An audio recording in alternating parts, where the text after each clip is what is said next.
We're now ready to start describing the basic Java completable future features. If you recall, when we had talked before, there are 5 different categories of features in completable futures.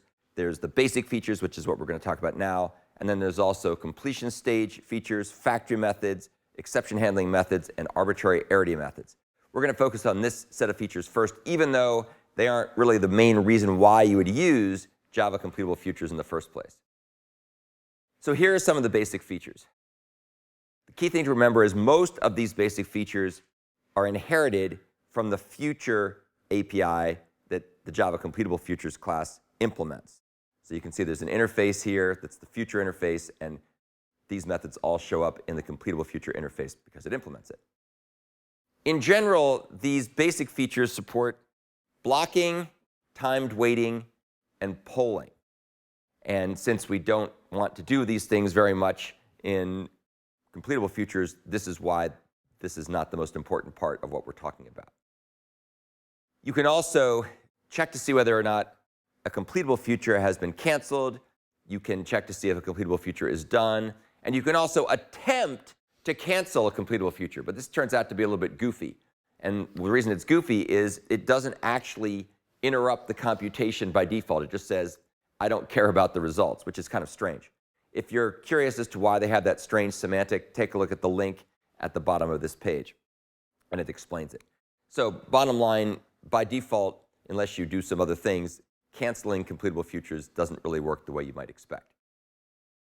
Some other things that come along above and beyond the basic features that are implemented from the Java Future API are the ability to join with a result. And at first glance, this may seem redundant, but we'll talk about why it exists. So what does join do? Join blocks the calling thread until the computation finishes, and then the result is returned to the thread calling join. So it's kind of a way to get the result back. This should sound familiar because it behaves quite a bit like the get method that was already defined as part of the set of methods inherited from the Java Future API. The difference, however, is that get uses checked exceptions, whereas join uses runtime exceptions, which turn out to be a much better idea. Checked exceptions are kind of left around from early versions of Java when people didn't quite know what they were doing, and so they have a lot of checked exceptions, but those turn out to be complicated, especially in the world of fluent interfaces and functional programming. So one of the nice things about using join is because it does not use checked exceptions, you can use it in one of these fluent Java streams. So you can say, if you have a list of futures, you can say make that a stream of futures, and then join each of those futures and collect the results into a list. So that's nice and clean and fluent. In contrast, if you tried to use the get method, you'd end up doing something that looked sort of like this if you didn't go to heroic lengths. So you'd end up having to use try-catch blocks within the context of the underlying mechanism here to do lambda expressions. So I think you'll agree with me that this is kind of ugly, and you would prefer not to write code like this if you could possibly avoid it. If you're really clever, you can use something called exception laundering that wraps calls that take checked exceptions and turn them into calls that throw the corresponding runtime exception. And this is doable, and if you take my other course, you'll get a chance to learn about how to use this, the CS 354 course, because we use it in there a couple times. And this Stack Overflow link goes into more detail about how that all works. But it's a little bit esoteric. So I would prefer this code to this code, but I would prefer that code to either this code or that code, if you know what I mean. So you can use exception laundering, but it's a little bit more syntactically dense. Oddly enough, there's no timed version of join.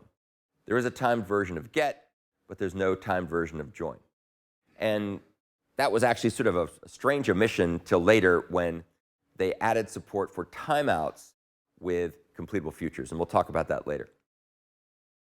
The other thing you can do with the basic completable future mechanisms is you can complete them explicitly.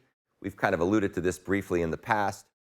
So here's a good example where you can set a result that's returned by a call to get, or better, join, to a given value. So here's an example where We create a completable future that is initially empty or incomplete. We then spawn a new thread that will run in the background, and it'll run concurrently with the calling thread.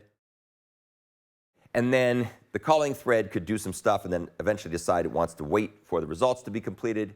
And this code inside the thread could call complete on the future after it's done with whatever computation is necessary to yield a result, like multiplying two big fractions together or whatever. This is really not the best way to write this code. There's better ways to do it, but it just demonstrates the fact that you can use completable futures that are created without having any actions associated with them initially. Another interesting thing, which you definitely need to know for this coming assignment, is that you can create a completed future that's initialized to a value and or a constant. So here's an interesting example where we create a completable future that's a field called 0, and it's initialized to a completed future that stores the value 0. So this is a completed future that has the value 0 in it. We store it as a completable future, and then we can use it any place that we expect a completable future. So for example, here we could spawn a thread, we could do some work, and then we could say, let's say something went wrong and we wanted to return a value that indicated things didn't work out. We could say future.complete 0.join. And of course, the join method won't ever block because we've already completed the result up here. So this is a way of syntactically being able to combine together these various elements. And you'll need to know how to do that for programming assignment number 3, because there's certain places where you need to return 0 values, but they have to come back as completable futures. So that's the end of the overview of the basic Java completable future features. This is not, however, why people use completable futures. This is just a basis for doing other cool things that we'll talk about in just a second.